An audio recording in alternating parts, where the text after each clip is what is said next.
Hello दोस्तों, स्वागत है आपका मेरी एक और नई वीडियो में। तो दोस्तों, आपके सिलेबस में हिंदी में कारक टॉपिक दिया है, तो आज हम उसको यहाँ पर पढ़ेंगे। तो इस वीडियो से आपको वह टॉपिक क्लियर हो जाएगा। और दोस्तों, ये टॉपिक इम्पॉर्टेंट है, यहाँ से एग्ज़ाम में एक प्रश्न ज़रूर बनता है। तो 20 नंबर की आपकी हिंदी आती है, तो यहाँ से 1 नंबर पक्का है। दोस्तों, काफ़ी छोटा टॉपिक है और आपको आसानी से इसे समझाऊंगा। वीडियो को लास्ट तक ज़रूर देखना, आपको सरल भाषा में इसको समझाऊंगा और इसके आप नोट्स भी बना सकते हैं। तो दोस्तों, जो कारक का अर्थ होता है, कारक का अर्थ होता है करने वाला। तो अगर आपको लिखना है कि कारक का शब्द अर्थ क्या होता है, तो वह होता है करने वाला। आपको ये ध्यान में रखना है। तो दोस्तों, इसकी परिभाषा है, संज्ञा सर्वनाम का वाक्य के अन्य पदों के साथ संबंध कारक बताता है। तो दोस्तों, सिंपल सा है कि संज्ञा और सर्वनाम के जो वाक्य में अन्य पद होते हैं, जैसे क्रिया होती है, तो उनके साथ जो संबंध बताता है उसे कहते हैं कारक। विशेषकर यह क्रिया के साथ ही संबंध बताता है, तो उन्हें हम कहते हैं कारक। तो संज्ञा और सर्वनाम के जो अन्य पदों के साथ संबंध बताते हैं उसे क्या कहते हैं? कारक। कारक का सिर्फ काम है कि वह संबंध बताना है, किसके? सर्वनाम और संज्ञा का क्रिया के साथ। ठीक है, तो आपको ये समझना है और आपको अपने एग्ज़ाम की दृष्टि से इसे पढ़ना है और किस तरीके से क्वेश्चन आते हैं मैं आपको वो भी बताऊंगा। तो दोस्तों, आपने पढ़ लिया कि कारक किसे कहते हैं। तो कारक को दर्शाते किसे हैं, मतलब वाक्य में जो होता है तो उसको किससे दर्शाते हैं? तो इसको चिन्ह से, प्रसर्ग से और विभक्ति चिन्ह से इसको दर्शाया जाता है। तो आपको ये ध्यान में रखना है कि इसको चिन्ह से, प्रसर्ग से, विभक्ति चिन्ह से इसको दर्शाया जाता है। तो ये क्या होते हैं, अभी आपको आगे वीडियो में समझ में आएगा। दोस्तों, वीडियो को स्किप मत करना, ध्यान से सुनना, आपको ये टॉपिक अच्छे से क्लियर हो जाएगा। और दोस्तों, एग्ज़ाम में क्वेश्चन बनता है कि कारक के कितने भेद होते हैं। इंपॉर्टेंट है, एग्ज़ाम में बार बार ये पूछा जाता है। तो कारक के 8 भेद होते हैं। क्या होते हैं? कारक के 8 भेद होते हैं। और कारक के कौन कौन से वो 8 भेद होते हैं, तो एक एक करके उनको यहाँ पर डिस्कस करेंगे। तो दोस्तों, सबसे पहला है कर्ता कारक। तो कर्ता कारक क्रिया के करने वाले का बोध कराता है। तो दोस्तों, ध्यान से पढ़ना कि क्रिया के करने वाले का बोध कराता है, मतलब जो क्रिया कर रहा है उसका बोध कराता है कि कौन क्रिया कर रहा है। तो आपको ये एग्जाम्पल से समझ में आएगा, तो वीडियो को ध्यान से देखना। तो इसका एग्जाम्पल है, राम ने क्रिकेट खेला। तो दोस्तों, मैंने अभी डेफिनेशन में बताया था कि क्रिया के करने वाले का बोध कराता है, जो क्रिया कर रहा है। दोस्तों, इस वाक्य में क्रिया क्या है? तो इस वाक्य में जो क्रिया है वह है खेला, कि राम ने क्रिकेट खेला। खेला तो सही, पर किसने खेला? राम ने। तो यहाँ पर जो है कर्ता का बोध हो रहा है, इसलिए इसे कर्ता कारक कहते हैं। और यहाँ पर जो आपको दिख रहा होगा ने, जो ने होता है, यही यहाँ पर क्या है? कर्ता कारक है। मैंने आपको बताया था कि चिन्ह से, प्रसर्ग से, विभक्ति चिन्ह से इनको दर्शाया जाता है, तो इसे कहते हैं ने। तो ने यहाँ पर जो है कर्ता कारक है। अगर ने नहीं होगा तो वाक्य बनेगा राम क्रिकेट खेला। तो दोस्तों, यह जो है अर्थपूर्ण वाक्य लग रहा है, तो ऐसा वाक्य मान्य नहीं होता है, इसलिए कारक लगाए जाते हैं जो संबंध बताते हैं। दोस्तों, यहाँ पर देखो, ये जो है राम, राम क्या है? संज्ञा है, और खेला ये क्या है? क्रिया है। तो संज्ञा का क्रिया से संबंध बता रहा है। मैंने आपको डेफिनेशन में बताया था ना कि संज्ञा या सर्वनाम का क्रिया के साथ जो संबंध बताते हैं उसे क्या कहते हैं? कर्ता कारक कहते हैं। तो खेला राम ने, तो यहाँ पर संबंध बता रहा है, तो उसे कहते हैं कर्ता कारक। अगर दोस्तों आपको ऐसा समझ में नहीं आ रहा है, परिभाषा से समझ में नहीं आ रहा है, तो आप इसे सिंपल से ऐसे पहचानना, जहाँ पर ने आएगा तो उसे हम क्या कहते हैं? कर्ता कारक कहते हैं। सिंपल सा, कि जहाँ पर ने आ गया तो वहाँ पर कर्ता कारक हो गया। जो दोस्तों हमारा दूसरा है वह है कर्म कारक।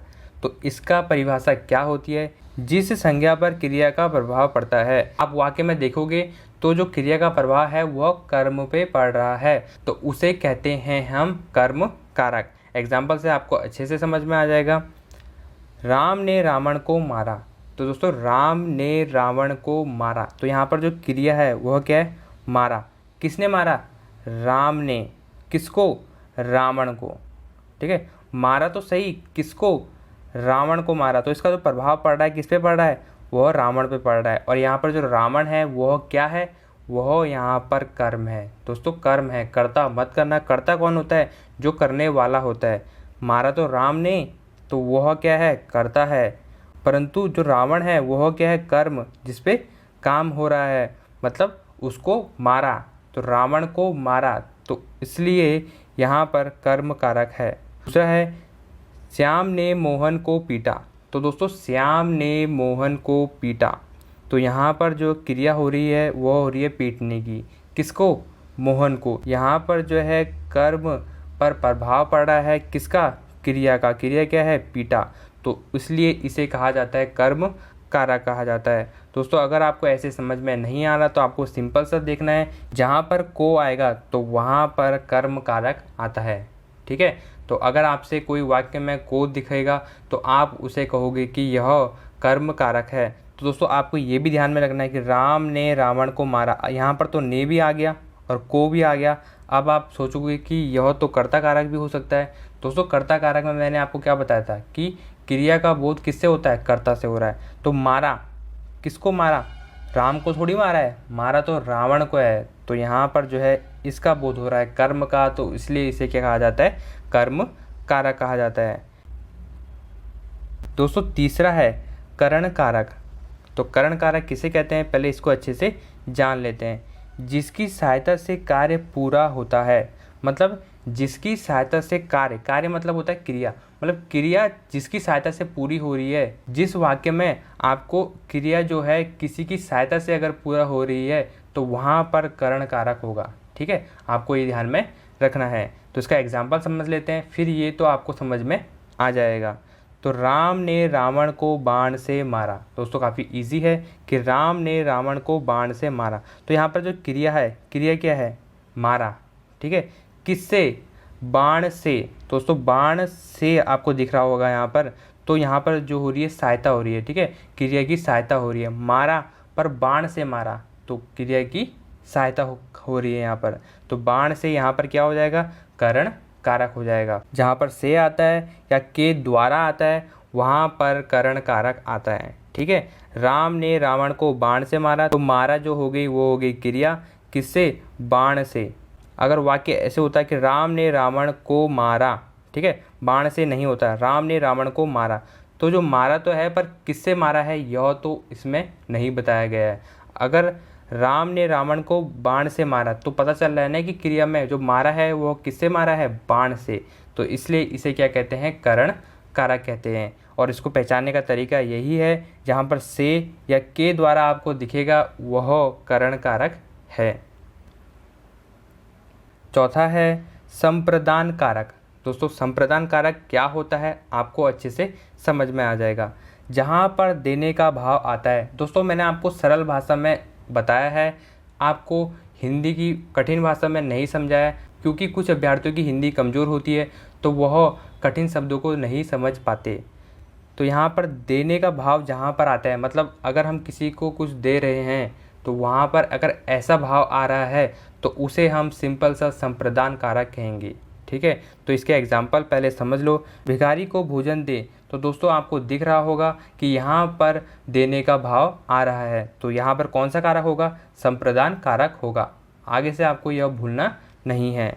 मैंने उसके लिए पुस्तक खरीदी, मतलब उसको देने के लिए तो पुस्तक खरीदी है, मैंने उसके लिए पुस्तक खरीदी है, मतलब उसको देने का भाव आ रहा है, तो यहाँ पर कौन सा कारक होगा, संप्रदान कारक होगा। मतलब वाक्य को अगर आप ध्यान से पढ़ोगे तो आपको समझ में आ जाएगा कि कौन सा कारक है। और अगर तब भी समझ में नहीं आए तो आपको ये चिन्ह ध्यान में रखने हैं। जहाँ पर को के लिए आएगा वहाँ पर संप्रदान कारक है, को और के लिए जहाँ पर आएगा तो वहाँ पर संप्रदान कारक है।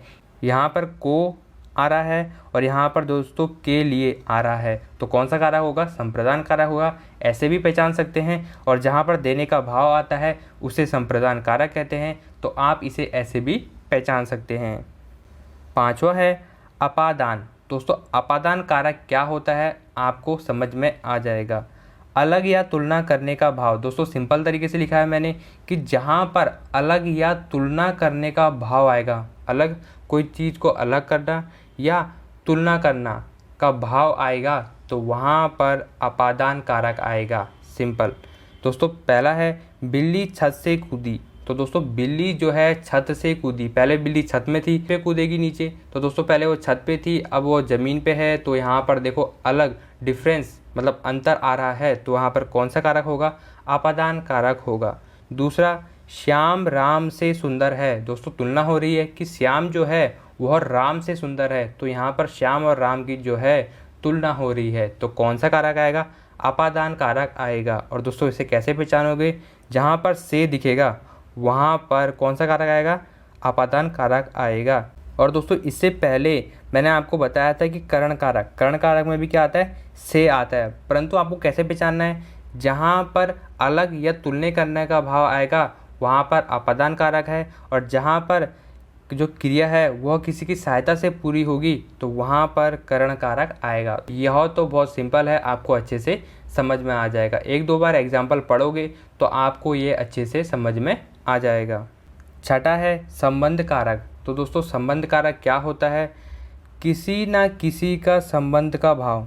दोस्तों किसी ना किसी का संबंध का भाव मतलब जहाँ पर आपको दिख रहा होगा कि संबंध का भाव दिख रहा है कुछ, तो वहाँ पर संबंध कारक होगा। दोस्तों पहला ऑप्शन है रवि का घर बड़ा है। दोस्तों घर बड़ा है पर किसका घर है? रवि का घर है, तो संबंध दिख रहा है ना कि घर का संबंध रवि से है कि वह रवि का घर है। दूसरा है शीतल के पापा आए हैं। तो दोस्तों शीतल के पापा आए हैं, पापा तो किसी के आए हैं पर किसके आए हैं? शीतल के, तो मतलब शीतल के वह पापा हैं, तो इसके बीच संबंध दिख रहा है। तीसरा है मेरे पापा अध्यापक हैं। तो दोस्तों मेरे पापा अध्यापक हैं, अध्यापक तो बहुत होते हैं पर उसने बोला है कि मेरे पापा अध्यापक हैं, तो यहाँ पर आपको संबंध दिख रहा होगा, उसे संबंध कारक कहते हैं। और दोस्तों इसके जो चिन्ह हैं का, के, की, रा, रे, री, तो दोस्तों जहाँ पर आपको ये दिखेंगे वहाँ पर संबंध कारक होंगे। दोस्तों यहाँ पर देखो आपको का दिख रहा होगा तो संबंध कारक है, यहाँ पर आपको के दिख रहा होगा तो संबंध कारक है, यहाँ पर मेरे पापा अध्यापक हैं, तो दोस्तों यहाँ पर देखो आप बोलोगे रे कहाँ पर है, तो रे जो है यहाँ पर है। और वैसे भी यहाँ पर संबंध से भी पता लगा सकते हो आप कि यहाँ पर मेरे पापा अध्यापक हैं, तो यहाँ पर संबंध दिख रहा है, तो उसे हम संबंध कारक कहते हैं।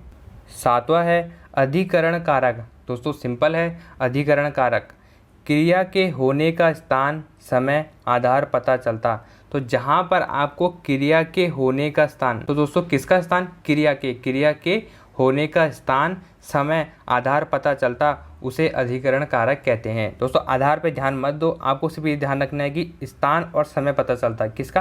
क्रिया का। और एग्जाम्पल से आपको ये अच्छे से समझ में आ जाएगा। तो इसका जो पहला एग्जाम्पल है मेज पर पुस्तक रखी है। तो दोस्तों यहाँ पर सबसे पहले क्रिया क्या है? तो क्रिया है रखी। कहाँ पर रखी है? मेज पर। तो आपको पता चल रहा है कि जो रखी है मतलब क्रिया है उसका स्थान कहाँ पर है? मेज पर। तो यहाँ पर कौन सा कारक होगा? अधिकरण कारक होगा। टोकरी में फल रखे हैं। तो दोस्तों यहाँ पर जो क्रिया है वो है रखे, तो यहाँ पर उसका स्थान पता चल रहा है कि टोकरी में रखे हैं, तो दोस्तों यहाँ पर अधिकरण कारक है क्योंकि उसका स्थान पता चल रहा है, किसका? क्रिया का पता चल रहा है। तीसरा ऑप्शन है वह 2 दिन में आएगा। तो दोस्तों यहाँ पर क्रिया क्या है? आएगा।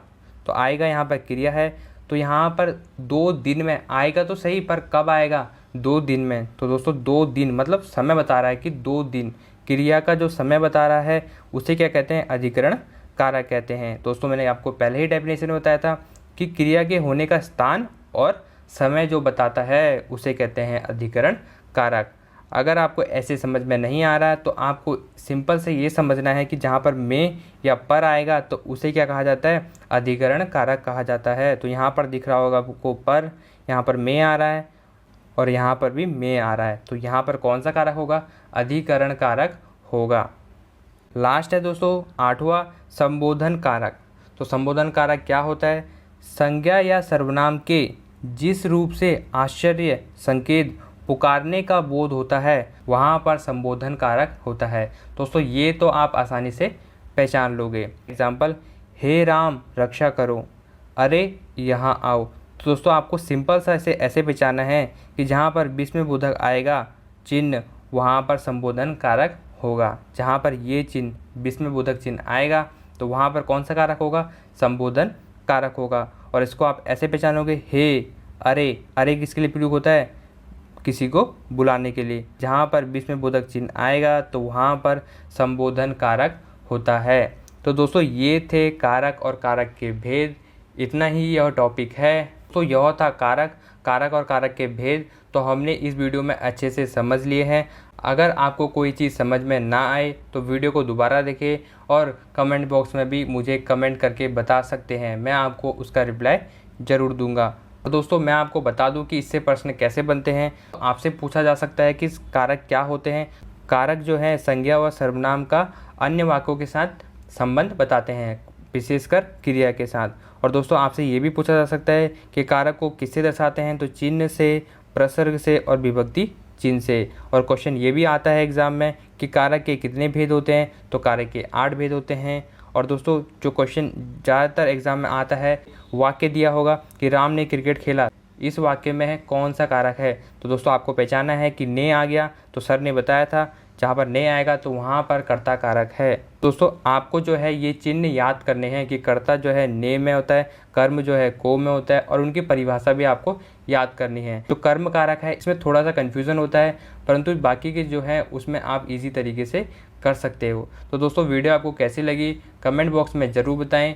वीडियो को लाइक करें, चैनल को सब्सक्राइब करें। ऐसे ही हिंदी के टॉपिक हम कवर करते जाएंगे। और दोस्तों इसके बाद अगर आपको इसके MCQ चाहिए तो कमेंट बॉक्स में ज़रूर बताएं। अगर आपके ज़्यादा कमेंट आएंगे तो मैं इसके बाद इसके MCQ भी लाऊंगा जो आपके एग्ज़ाम में बन चुके हैं। तो दोस्तों मिलते हैं नेक्स्ट वीडियो में, तब तक के लिए नमस्कार। और अपने दोस्तों के साथ भी इस वीडियो को ज़रूर शेयर करें।